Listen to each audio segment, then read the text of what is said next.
The story begins with a little boy named Harold. Harold is not an ordinary child. He doesn't belong to the real world. He is actually a character from a storybook, but he possesses something truly magical, a magical crayon. Whatever Harold draws with this crayon instantly becomes real. Harold lives all alone in his own world. To keep himself company, he creates two friends, a moose and a porcupine. He plays with them, laughs with them, and enjoys countless adventures together. As Harold grows older, he starts becoming curious about many things. Whenever he has questions, he asks an old man. This old man is actually the author of the story, who lives in the real world and talks to Harold from there. He tells Harold many fascinating things about the real world, but also warns him never to go there. Then one day, the old man's voice suddenly disappears. Harold can no longer communicate with him, leaving him deeply worried. Determined to find him, Harold makes a bold decision. Using his magical crayon, he draws a magical door that opens directly into the real world. He decides to step into the real world and takes his friends along with him. Harold and Moose successfully pass through the door, but Porcupine is left behind when the door suddenly closes. As soon as Harold enters the real world, everything changes. He is no longer just a drawing. He transforms into a real human being. Moose also turns into a human. Everything around them is completely new, and they are amazed by everything they see. Meanwhile, Porcupine somehow manages to reopen the magical door and enters the real world as well. The moment she arrives, she also transforms into a human. Seeing her new human body leaves her completely astonished. Soon after, Harold notices an old man sitting on a park bench reading a newspaper. Thinking that this must be the old man he has been searching for, Harold excitedly approaches him. However, the old man has no idea who Harold or Moose are. He denies knowing them and angrily tells them to leave. Harold then realizes that this isn't the author he has been looking for. He uses his magical crayon to draw a bicycle, and the two friends set off across the city to continue their search for the real author. In the next scene, we meet a boy named Mel, who is traveling in a car with his mother, Terry. Suddenly, their car collides with Harold and Moose. Fortunately, no one is injured, but Terry's car tire gets completely punctured. She is already stressed and frustrated. Wanting to help, Harold takes out his magical crayon and draws a brand new tire in the air. Within seconds, the drawing magically turns into a real tire. Mel witnesses everything with his own eyes and is completely shocked. He can't believe that something like this is even possible. Meanwhile, Terry is overjoyed to see the brand new tire. Her problem has been solved instantly, so she offers Harold and Moose a ride in her car. During the journey, Harold tells them that he has come to the city in search of an old man, but he doesn't know anyone in this world. Terry and Mel have no idea that Harold and Moose are actually characters from a storybook. They assume that the old man Harold is looking for must be his father. Feeling sorry for him, Terry allows Harold to stay at their house for one night. Little does she know that this decision is about to change everything. That night, while Harold and Mel are talking, Harold learns that Mel loves drawing strange and imaginary creatures. During their conversation, a heartbreaking truth is also revealed. Mel's father is no longer alive, and ever since his death, Terry has been living with constant sadness. Hearing this deeply moves Harold, and he promises Mel that he will help him. As time passes, the two boys develop a strong and genuine friendship. Harold then tells Mel about his magical crayon and even lets him use it. The moment Mel draws an imaginary fly with the crayon, it suddenly comes to life. However, the creature turns out to be extremely dangerous and immediately attacks them. Terrified, Harold and Mel are forced to run away to save themselves. Meanwhile, Porcupine continues searching for Harold and eventually enters a house. Unfortunately, things quickly go wrong, and she has to escape to save herself. The situation becomes so chaotic that the police start chasing her. The next morning, Terry walks into the kitchen and is left speechless by what she sees. The entire kitchen is overflowing with piles of fast food. When she asks Mel what happened, he explains that Harold created all of it using his magical crayon. Not only that, Harold also repainted the entire house. But Terry doesn't believe a single word Mel says. She assumes it's all some kind of prank and tells Harold that it's time for him to leave her house. Before leaving, Harold does something very special. He breaks his magical crayon into two pieces and gives one half to Mel because he has come to see him as a true friend. Mel also doesn't want to leave Harold alone, so he decides to join him in searching for the old man. Harold is overjoyed by this decision. Now, Harold, Mel, and Moose set off together in search of the truth. As they continue walking down the road, Harold spots an old man once again. He believes that this time he has finally found his author, so he runs toward him. But once again, luck is not on his side. The man turns out to be a retired military officer who immediately grabs Harold and throws him to the ground. Harold quickly realizes that this isn't the person he has been looking for. Just then, Harold notices a newspaper lying nearby. It contains an advertisement for a library with the words, "Whatever you're looking for can be found here." Those words stick in Harold's mind. Convinced that all the answers he needs are waiting there, Harold, Mel, and Moose decide to head to the library. At the library, they meet a librarian named Gary. Since Mel already knows him, starting a conversation is easy. During their discussion, Harold learns that Gary has written a novel, but its story is so massive and complicated that no publisher has been willing to publish it. Mel then asks Gary if he can help help them find the old man. Gary agrees and begins searching for him on the computer. However, there's one major problem. Harold doesn't know anything about the old man. He doesn't know his name, his address, or any other details. Because of this, Gary is unable to help them. Feeling a little frustrated, Gary jokingly says, "Why don't you write a message across the sky so your old man can read it and come find you himself?" Gary says it as a joke, but Harold absolutely loves the idea. He thinks it's the perfect solution. Without wasting another second, Harold rushes out of the library and starts drawing an airplane with his magical crayon so he can reach the sky. And with that, the story takes another exciting turn. Meanwhile, Gary witnesses something that leaves him completely stunned. Right before his eyes, the airplane Harold drew in the air transforms into a real, fully functional aircraft. Shocked by what he has seen, Gary realizes that Harold isn't an ordinary boy at all. He is a character from a story who possesses a magical crayon. A new plan immediately forms in Gary's mind. He decides that if he wants to uncover Harold's truth, he must find the book that tells Harold's story, because that book will also reveal the identity of Harold's author, the old man. On the other hand, Harold, Mel, and Moose board the airplane and soar high into the sky. After flying far above the ground, Harold writes a gigantic message across the sky, including Mel's mother's phone number and asking the old man to get in touch with them. But as the airplane climbs even higher, it suddenly loses balance and begins plunging rapidly toward the ground. The situation becomes extremely dangerous. Despite the chaos, Harold stays calm and uses his magical crayon to safely bring himself, Mel, and Moose back down to the ground.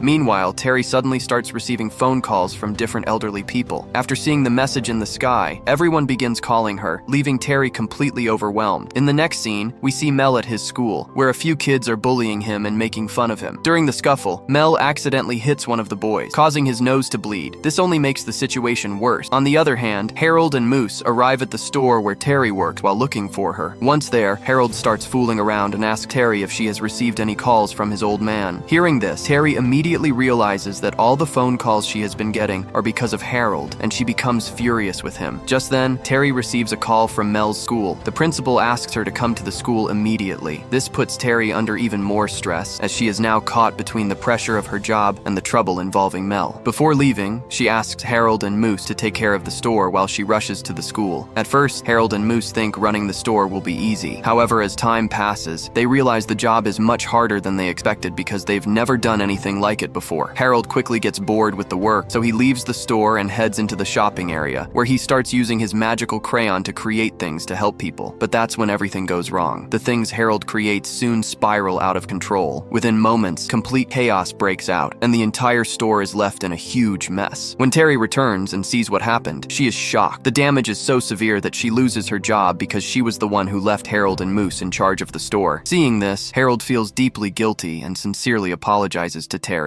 Mel also asks his mother to forgive them, reminding her that she never really liked that job anyway. In the end, Terry forgives them after listening to Mel, and they all head home together. On the way, Harold does something incredibly thoughtful to cheer Terry up. Using his magical crayon, he creates a beautiful piano and gives it to her as a gift because he knows how much she loves playing the piano. However, after her husband passed away, she had stopped playing it. Slowly, Terry begins to smile again. Just then, Gary arrives with exciting news. He tells Harold that he has finally discovered who Harold's old man is and where he can be found. Gary explains that he tracked down the author of the book Harold comes from, and that author is none other than the old man Harold has been searching for all along. Suddenly, Porcupine also arrives there while running away from the police. She is overjoyed to see Harold, but at that very moment, the police catch up to them. Mistaking Harold and Moose for Porcupine's accomplices, the police arrest all three of them. But Harold is not someone who gives up easily. At the police station, he uses his magical crayon to break through the jail wall and escapes with his friends. After that, Harold goes straight to Mel and takes him along. Now, with renewed hope, the four friends ride toward the author's house on a motorcycle created with Harold's magical crayon, determined to find the man they had been searching for. At last, Harold and his friends reach the author's house, but there, he learns a heartbreaking truth. The old man he had been searching for was no longer alive. He had passed away, and that was the reason he had stopped talking to Harold. The news completely shatters Harold. His confidence crumbles, causing the power of his magical crayon to weaken. One by one, everything he had created begins to disappear. Worst of all, his closest friends, Moose and Porcupine, vanish as well, leaving Harold completely alone. While Harold is with Gary, Gary cleverly tricks him into handing over the magical crayon. Without thinking, Harold gives it to him, but it turns out to be the biggest mistake of his life. The moment Gary gets the crayon, he reveals his true intentions. He immediately captures Harold, and when Mel arrives looking for him, Gary traps him as well. However, hope is not lost. Mel still has the other half of the magical crayon that Harold had given him earlier. Using it, the two manage to free themselves. As soon as Harold reunites with his friend, his spirit begins to recover, recover. His confidence returns, the things he had created start coming back, and Moose and Porcupine reappear as well. Now Harold and his friends set out to stop Gary. They create a hot air balloon and chase him down. Soon, an intense battle breaks out between Harold and Gary. Harold tries everything to stop him, but Gary takes a shocking and dangerous step. He swallows the magical crayon. With the magical power now inside him, Gary can create anything with just a wave of his hands. He transforms himself into the most dangerous and powerful villain from his own novel, becoming nearly unstoppable. Just then, Terry arrives at the scene. After witnessing everything with her own eyes, she finally realizes that everything Harold had been saying was true. The battle becomes even more dangerous. The ground begins to crack, lava starts erupting, and chaos spreads everywhere. But just then, Porcupine shows incredible courage. She finds a fallen piece of the magical crayon and manages to get it back to Harold. In that moment, everything changes. Using the crayon, Harold creates a giant bee, which flies straight into Gary's mouth and pulls the magical crayon back out. The moment the crayon comes out, Gary loses all of his powers and turns back into an ordinary man. The destruction finally comes to an end, but Gary is completely heartbroken. Seeing how devastated he is, Harold shows him a new path. Using the magical crayon, Harold draws a magical door that opens directly into the fantasy world of Gary's own novel. Gary is overjoyed and steps into the world he had always dreamed of living in. However, once he arrives, he discovers that his crush loves someone else, not him, and now he has no way of returning. Meanwhile, Harold visits the author's museum with his friends where he finds a special message. It reads, "Wherever you go, you will bring joy into people's lives and give them a reason to keep living." Reading those words deeply moves Harold. Soon after, Mel gives him a complete set of multicolored crayons as a farewell gift. Now, it is finally time to say goodbye. Harold bids farewell to Mel and Terry and returns to his own world with his friends. Back in his magical world, he once again lives happily, playing, exploring, and enjoying his life just as before. And with that, this beautiful story comes to an end. So friends, how did you like this movie? Let us know your thoughts in the comments below. If you enjoyed this story, don't forget to like the video and subscribe to the channel for more amazing movie explanations. See you in the next video.